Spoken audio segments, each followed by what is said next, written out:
and operations on 1st April this year. Over the years, the Reserve Bank has established itself as a credible institution which stands for stability, trust, and economic progress. In recent years, it has become a pioneer in fostering innovation and technology in the financial system. Customer centricity and financial inclusion have always been its priorities. The Reserve Bank's tireless efforts towards maintaining a fine balance among price stability, financial stability, and external sector stability have paid rich dividends as the country embarks on a higher growth trajectory in the years to come. As India gains a pole position in the new global order, the contribution of the Reserve Bank is getting widely recognized both within and outside the country. The global economy continues to present a mixed picture. On the one hand, the odds of soft landing have increased, with inflation moving closer to the target and growth holding up better than expected in major advanced and emerging market economies. On the other hand, the ongoing wars and conflicts and the emergence of new flashpoints in different parts of the world, with disruptions in the Red Sea being the latest in the series, impart uncertainty to the global macroeconomic outlook. In this unsettled global environment, the Indian economy has performed remarkably well in the recent years. Growth is accelerating and outpacing most of the forecasts, while inflation is on a downward trajectory. At the current juncture, India's potential growth is propelled by structural drivers like improving physical infrastructure, development of world-class digital and payments technology, ease of doing business, enhanced labor force participation, and improved quality of fiscal spending. Our multi-pronged, proactive, and calibrated policies on the monetary, regulatory, and supervisory fronts have worked well to maintain and strengthen macroeconomic and financial stability. Let me now turn to the decisions and deliberations of the Monetary Policy Committee meeting. The Monetary Policy Committee, which met on 6th, 7th, and on the monetary, regulatory, and supervisory fronts, have worked well to maintain and strengthen macroeconomic and financial stability. Let me now turn to the decisions and deliberations of the Monetary Policy Committee meeting. The Monetary Policy Committee, which met on 6th, 7th, and 8th of February, that is culminating today. After a detailed assessment of the evolving macroeconomic and financial developments and the outlook, the Monetary Policy Committee, that is MPC, decided by a 5-to-1 majority to keep the policy rate unchanged at 6.5%. Consequently, the standing deposit facility rate remains at 6.25%, and the marginal standing facility, that is MSF rate, and the bank rate at 6.75%. The MPC also decided by a majority of 5 out of 6 members to remain focused on withdrawal of accommodation to ensure that inflation progressively aligns with the target while supporting growth. I shall now briefly set out the rationale for these decisions. The momentum in domestic economic activity continues to be strong. Headline inflation, after moderating to 4.9% in October, rose to 5.7% in December 2023.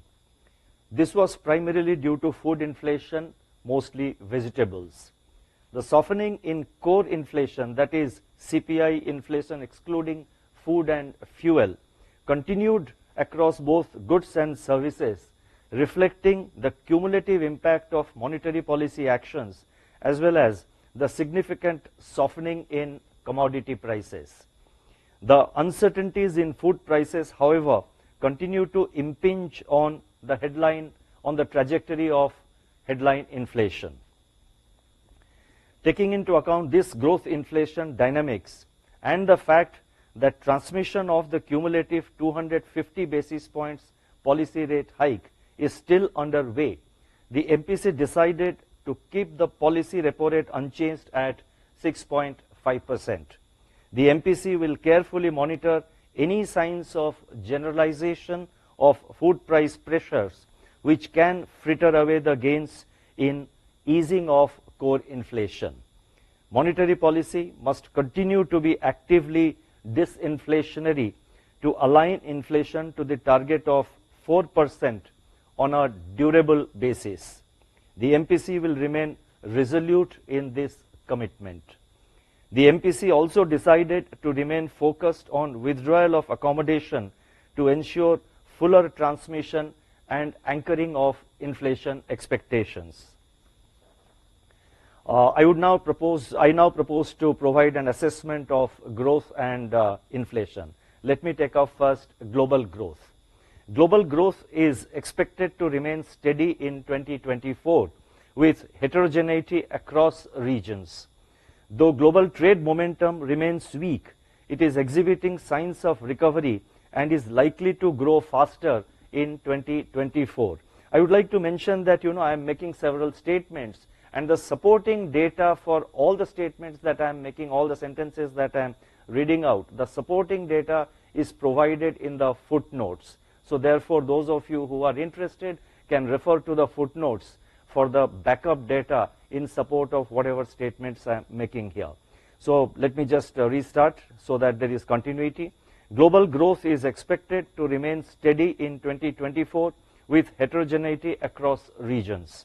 Though global trade momentum remains weak, it is exhibiting signs of recovery and is likely to grow faster in 2024. Inflation has softened considerably and is expected to moderate further in 2024.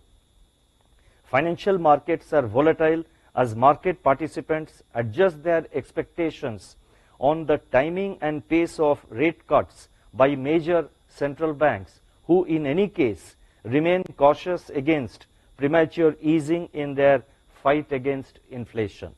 Amidst the current headwinds, elevated level of public debt is raising serious concerns on macroeconomic stability in many countries. Now, this is a new point which I am just introducing, which I am talking about in this MPC, because this aspect, I think, is an important aspect and it will impact the future trajectory of global financial stability and global financial system.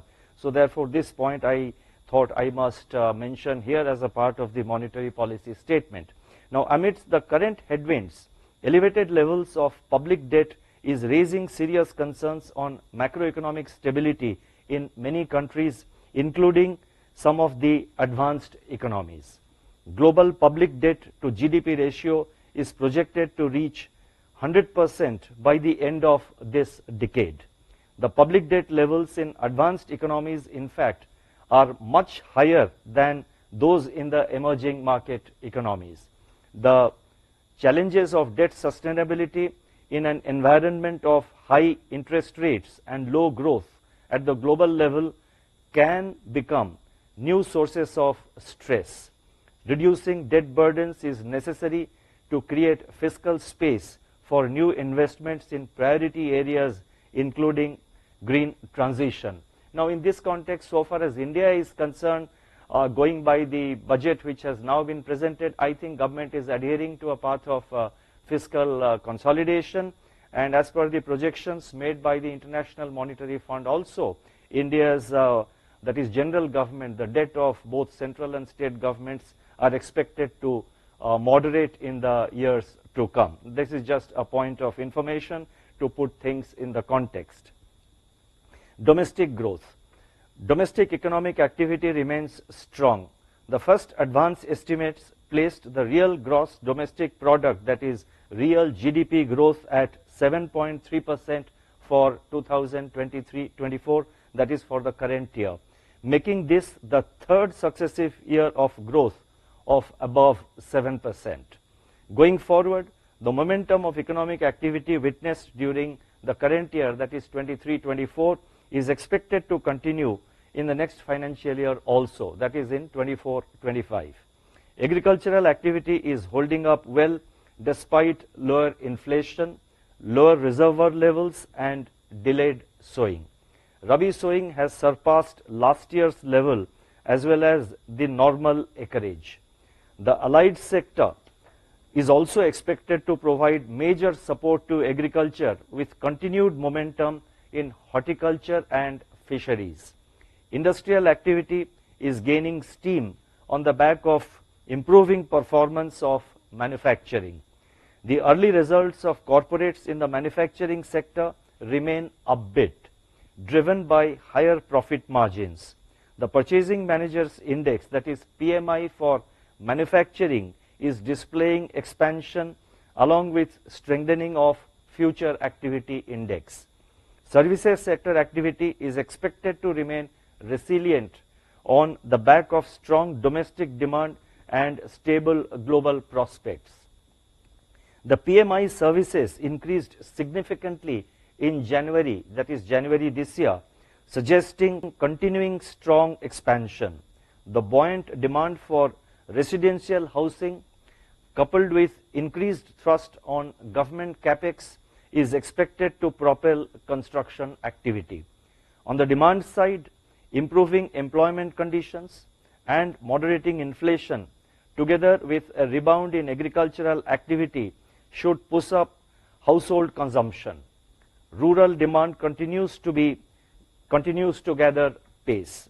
Strengthening farm level activity as reflected in declining Mahatma Gandhi Narega demand and the extension of Pradhan Mantri Garib Kalyan Anna Yojana should further support rural consumption. Urban consumption remains strong on the back of improved income levels. Investment cycle is also gaining momentum, is gaining steam, aided by sustained thrust on government capital expenditure, increased capacity utilization, rising flow of resources to the commercial sector, and policy support from schemes such as production-linked incentive. Revival in private corporate investment is also underway. Our survey suggests that investment intentions of private corporates remain upbeat and both services and manufacturing firms are optimistic about overall business conditions. Next, net external demand is also improving with narrowing merchandise trade deficit. Now, taking into account all these factors into consideration, real GDP growth for 2024-25, that is the next financial year is projected at 7%. I repeat, real GDP growth for 2024-25, that is next financial year, is projected at 7%, with Q1 at 7.2%, Q2 at 6.8%, Q3 at 7%, and Q4 at 6.9%. The risks are evenly balanced. Let me now turn to inflation. Headline inflation moderated to an average of 5.5% during April to December 2023 from 6.7% during the whole of 22-23. Food price inflation, however, continued to impart considerable volatility to the inflation trajectory. In contrast, the deflation in CPI fuel deepened and core inflation moderated to a 4-year low of 3.8% in December. The decline in core inflation continued to be broad-based, with inflation remaining steady or softening across its constituent groups and subgroups. The inflation trajectory going forward would be shaped by the outlook on food inflation, about which there is considerable uncertainty. Adverse weather events remain the primary risk, with implications for the Rabi crop. Increasing geopolitical tensions are also leading to supply chain disruptions and price volatility in key commodities, especially crude oil. On the positive side, the progress in Rabi sowing has been satisfactory and augurs well for the season. Prices of key vegetables, especially onions and tomatoes, are registering seasonal price correction. Taking into account these factors, CPI inflation, that is consumer price headline inflation, is projected at 5.4% for the current year, that is 23-24. So that is for the current year 23-24, we are projecting CPI inflation at 5.4%, with the fourth quarter, that is the current quarter, projection of 5%. Now, assuming a normal monsoon for the next year, CPI inflation for the next financial year 24-25 is projected at 4.5%. I repeat, CPI headline inflation for next financial year 24-25 is projected at 4.5%, with Q1 at 5%, Q2 at 4%, Q3 at 4.6%, and Q4 at 4.7%. The risks are evenly balanced. Now, what do these inflation and growth conditions, what do they mean for monetary policy? Let me try an answer. Inflation has seen a significant moderation from the highs of the summer of 22. That is the summer of 2022. Over the last 2 years, monetary policy has prioritized inflation over growth, undertaking calibrated increase in policy repo rate by 250 basis points and withdrawal of stimulus measures. Monetary policy was supported by proactive supply side measures by the government. That said, the job is not yet finished, and we need to be vigilant about new supply shocks that may undo the progress we have made so far. Headline inflation has remained high and has seen considerable volatility, moving in a range of 4.3% to 7.4% during the current financial year. Recurring food price shocks could interrupt the ongoing disinflation process, with risks that it could lead to de-anchoring of inflation expectations and generalization of the price pressures. Adding to these are the renewed flashpoints on the geopolitical front, including supply chain disruptions. Importantly, the CPI inflation target of 4% is yet to be reached. Monetary policy in the midst of these lingering uncertainties has to remain vigilant to ensure that we successfully navigate the last mile of disinflation. Now, the last mile of disinflation is always the most challenging, and that has to be kept in mind. Stable and low inflation at 4% will provide the necessary bedrock for sustainable economic growth. This point is very important, because if we are interested in the long-term growth of our economy, then we need a regime of low and stable inflation. That is why we remain focused on bringing the inflation, to align the inflation to the target on a durable basis. I would now like to focus on the liquidity and financial market conditions, about which there is a lot of interest in the financial markets and also elsewhere.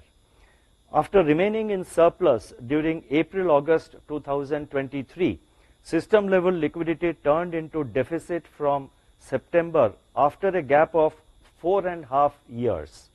Adjusted for government cash balances, potential liquidity in the banking system is still in surplus, and that may surprise you. But adjusting for government cash balance, potential liquidity in the system is still in surplus. During December-January, the Reserve Bank proactively injected liquidity through both the main and the fine-tuning repo operations to ease liquidity tightness in the system. With government spending picking up and augmenting system level liquidity, I must mention that in the recent, particularly in the second fortnight of January, government expenditure was sustained, but I think there has been a significant pickup from the second fortnight of January, and also we are witnessing the same in February.